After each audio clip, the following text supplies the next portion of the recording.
Okay, God, where do I even start?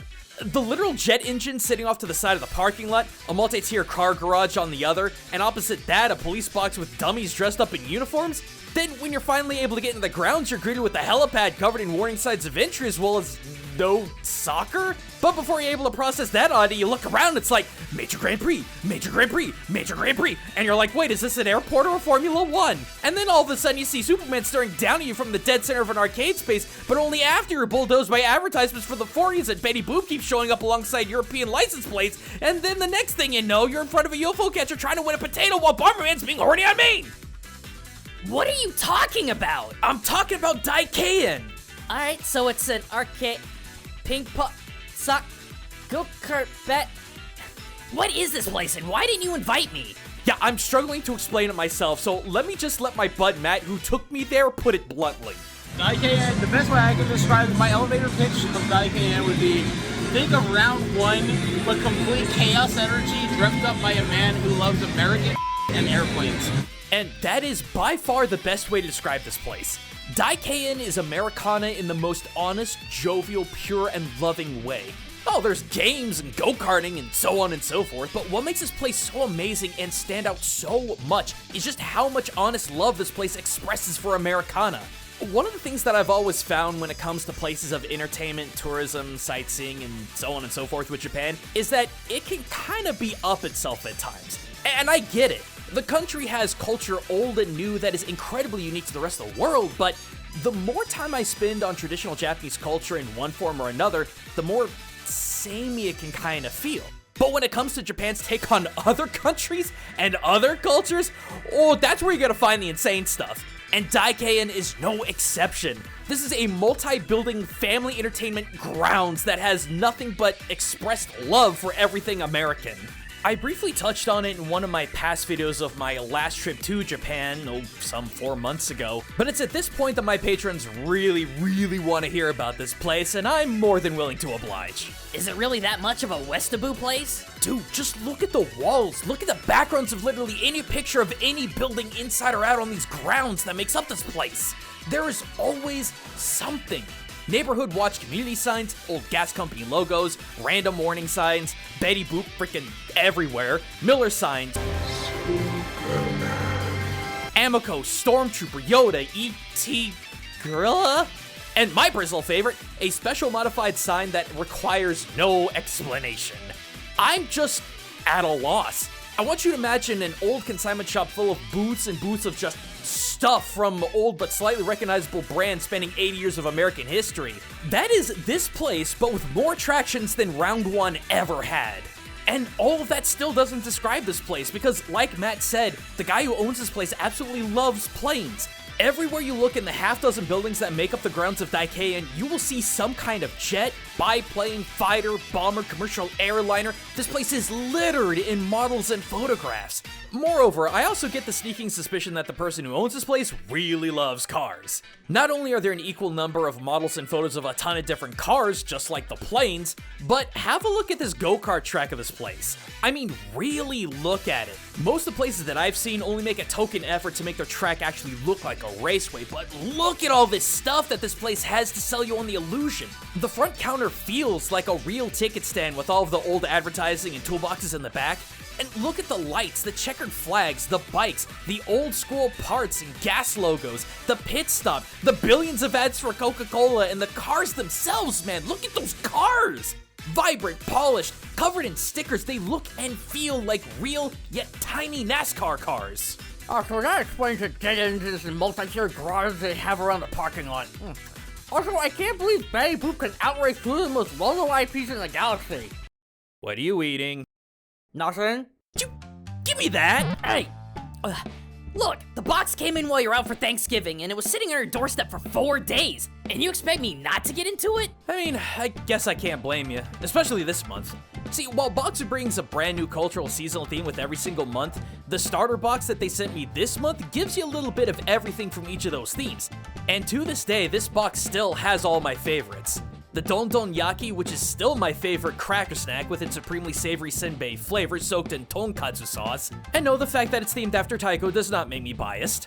The matcha stick cake from Nakajima Taishodo is still my favorite cake-related snack in the series, with its blend of bitter matcha and light chocolate.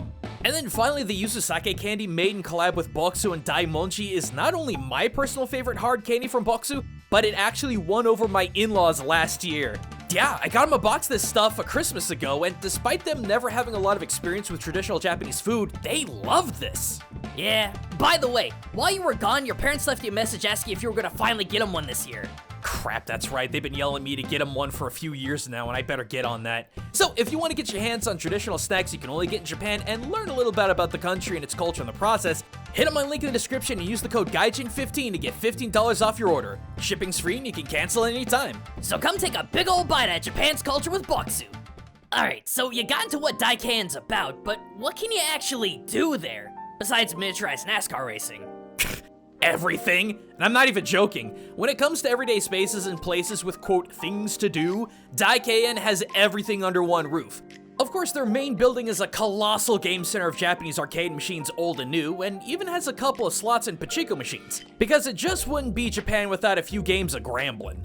So for those of you who have ever been to one, it feels like something you'd expect out of round one. But that's just the video games. You want something a little more classy and old school? How about a warehouse full of dartboards and billiard tables? Again, no joke. Often one of the other buildings in Daikaen is a colossal pool hall complete with stained glass lights above every table. While the arcade and go-kart area can feel a little hokey with how much Americana it's got crammed into it, the darts and pool hall actually feels like being in the States. Even with so much Americana crap on the wall, I don't know, it felt like crap that made sense to be on the wall. It reminded me a whole lot of the hodgepodge of Cracker Barrel, TGIF, and other really well-known US restaurants that have just tons of random crap on the wall. It was really nostalgic and comforting. And at less than $5 an hour, man, I actually regret not spending some real time at a table. But I did get in on some darts, which, yeah, I felt like I was in a dive bar having a good chill time with a bro. Admittedly, I haven't played darts in a really long time, but man, did I get a lot of close shots to the bullseye mark. Wait, they even have old-fashioned strongman skill test games? Man, this place really is Americana. Dude, this place has everything and it goes so hard. Like, you might be thinking, big deal, so they got batting cages. But not only do they have cages with different kinds of speeds and bats, this is what it looks like on the inside. It's not just cages, it looks like a freaking stadium. They could have just put in cages and left it alone, but no, they have stadium-style concession stands. Stands, plural. That's what I mean with this place. It's not just there's a billion things to do, it's the aesthetic is so detailed and omnipresent you actually feel like you're somewhere other than a Japanese arcade. Whatever Americana this place is trying to ape, it apes it really well. Huh, that really is a lot. But I'm not done. You know how some arcades might have like 1 or 2 ping pong tables you can use?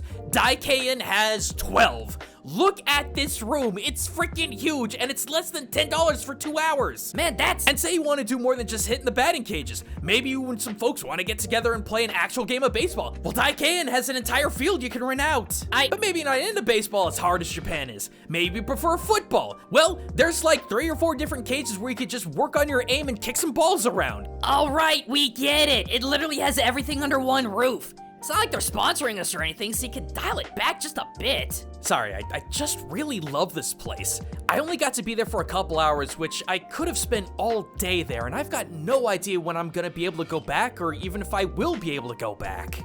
Well, in that case, what did you do there? You've been sales pitching this place for 10 minutes now. How about you tell us your experience? You did mention something about a claw machine with potatoes and a blue Bomberman? Fair enough, but I warn you right now, you're on the precipice of insanity, so buckle up, because it's gonna get weird. Now, the reason why I mentioned these particular games in this particular video is because I have never seen these games or anything like them outside of Daikaen. And I spent a lot of time hitting up different game centers in all the times I've visited or lived or worked or studied in Japan. But yes, if you didn't believe it before, have another look here, because there is absolutely a crane game / UFO catcher where the prize was literal potatoes. But I do want to clarify that these weren't just regular old potatoes. These were packets of Hokkaido Batajaga potatoes. which if you've never heard of batajaga, it's literally just butter and potatoes. But what makes these in particular so special is that they're from Hokkaido, and Hokkaido has some of the best milk products in all of Japan, and they put their milk in everything. My lactose intolerance be damned, if I have the opportunity to try something with Hokkaido milk in it, I'm gonna try it. But unfortunately, I wasn't able to win any of these potatoes. But I did win something. For you see, intermixed with this buttery good claw machine were a mishmash of different, seemingly random prize grabbers. And this is worth mentioning because something I find really interesting when it comes to most Japanese UFO catchers is that the prizes are typically items of trends. Things like figures of the latest popular anime or game, the newest popular mascot franchise. It can kind of feel samey if you hit up arcades back-to-back in Japan and see the same stuff. But not here, though. Man, I found everything from tiny taco octopus plushes, of which, yes, I didn't have one, to plush pelicans, to candies, to plush fried squid, to Crocs, to inflatable mattresses.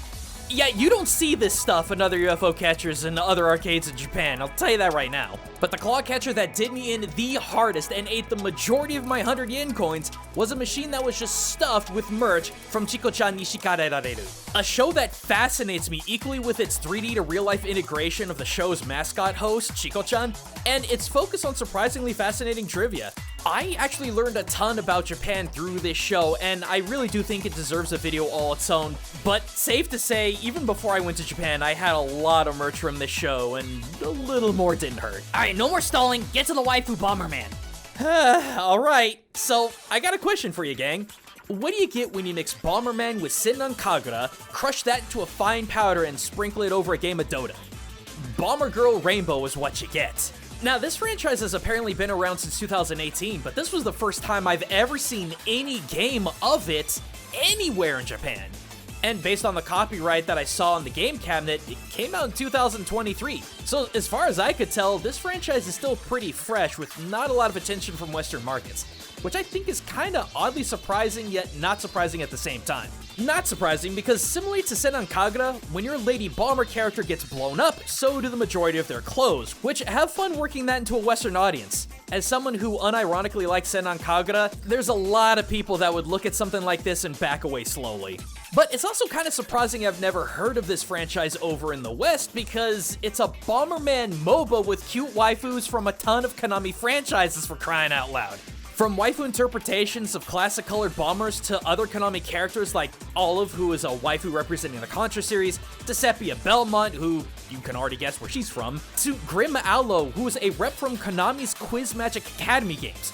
But then there's just straight up old school characters like Pastel from Twinbee. So like I said, there's a lot of representation here. And I will admit, despite this game looking like little more than a brain-dead ecchi game, Bomberman as a MOBA is actually a lot of fun with a lot of challenge. You still have the basic premise of dropping bombs that explode on a grid with specific speed, fire, and max bomb power-ups, but now you need to blow up key features of your opponent's base while also keeping yours free from assault. Like any MOBA, each character has their own unique sets of skills and specials to fill certain roles. Bombers, shooters, blockers, and attackers are basically high bomb capacity, range shot capacity, ally and structure healing, and mobile melee respectively. You also have HP instead of just getting killed in one blast, but if you lose all your HP, you and all your clothes explode and you gotta respawn back at base. There are a few more neat quirks to the game like team level and XP as well as the different ultimate attacks each character has, but I just wanted to lay down the basics of this game because I honestly do feel like it's a ton of fun and anyone who's a fan of Bomberman should absolutely check it out. It's lewd, sure, but it's also really quirky. Like, I honestly didn't expect to see this many waifus of this many Bomber colors and Konami franchises in a single Bomberman game of all things. And honestly, that just kinda describes Daikeien in a nutshell. I've been to dozens of Japanese arcades at this point, and a lot of them have really special places in my heart. The one up in Osakano in Nagoya is especially nostalgic for me. But Daikeien is just on a completely different level. There's a passion here for quirk and Americana that I've yet to see anywhere else in this country. So if you just happen to be in or around Chiba during your next trip to Japan, you are doing yourself a disservice if you don't go here at least once. But if a trip to Japan is still a long ways off for you, you can actually bring a little bit of Japan right to your doorstep with Boxu. Just remember that code Gaijin15 to get 15 bucks off your purchase. And finally, a huge thank you to my patrons who keep my channel alive, with special thanks to Probate, Preston Poirier, Tiago Jose Pinto Mirada, Benjamin Little, Mista Ed, Alexander McPherson, Milla Ninja, Aquesic, Gorfiend, Tigerfire20, Wisehacker, Katrina Adams, Retro Porter, and Dallin Sticky Jr. But thanks for watching, everyone. I'm still playing around with a few ideas for videos, more culture and games, more orcs, and absolutely more showcasing some amazing places to visit in Japan that aren't Tokyo, Osaka, and Kyoto. Seriously, there are so many more amazing places in Japan to visit besides the bog standard tourist locations. So I kind of want to give those places a shout out in the next coming weeks and months. So if any of that sounds really good to you, sub up, get notified, and until next time, everyone, this is Gaijin Goombah signing out.